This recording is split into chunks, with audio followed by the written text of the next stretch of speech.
All, ఎలా ఉన్నారు? ఆదివారం కదా, కథ చెప్పుకుందామా? మామూలుగా శివుడికి పూజ చేయడం అంటే లింగాకారంలోనే చేస్తారు. కానీ చిదంబరంలో శివుడికి మాత్రం నటరాజస్వామి అవతారంలో చేస్తారు. పక్కనే విష్ణుమూర్తి కూడా ఉంటారంట.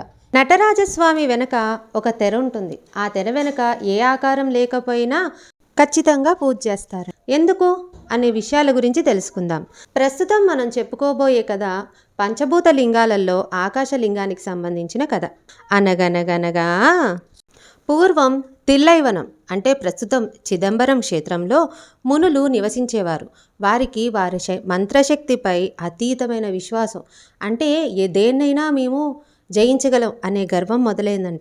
ఆ గర్వాన్ని అణిచివేయడానికి మన శివుడు విష్ణుమూర్తి ఒక అబ్బాయి అమ్మాయి రూపంలో ఆ ప్రదేశానికి వచ్చారంట.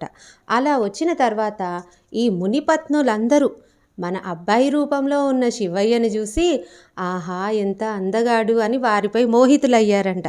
అది చూసి తట్టుకోలేని మునులందరూ ఇతన్ని ఏమన్నా చెయ్యాలి అని చెప్పి వారి దగ్గర ఉన్న మంత్రాలతో సర్పాలని తయారు చేసి ఆ సర్పాలని మన శివయ్య మీదికి వదిలారంట.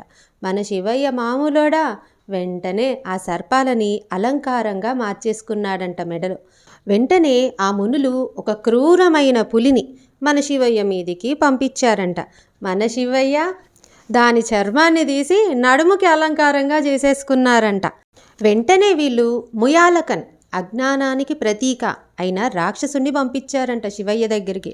మన శివయ్య ఆ రాక్షసుణ్ణి వెన్నుపై కాలు మోపి అణచివేసి తన విశ్వరూపాన్ని చూపిస్తూ ఆనంద తాండవం చేశారంటండి. ఆ తాండవాన్ని చూస్తే ప్రతి ఒక్కరికి ఒళ్ళు పులకరించిపోవాల్సిందే అంటండి. తమ తప్పుని తెలుసుకున్న మునులందరూ వెంటనే స్వామి పాదాలపై పడి మమ్మల్ని క్షమించండి ప్రభు అని వేడుకున్నారంట. అలాగే అదే రూపంలో అక్కడ కొలువై ఉండమని కూడా వేడుకున్నారంట.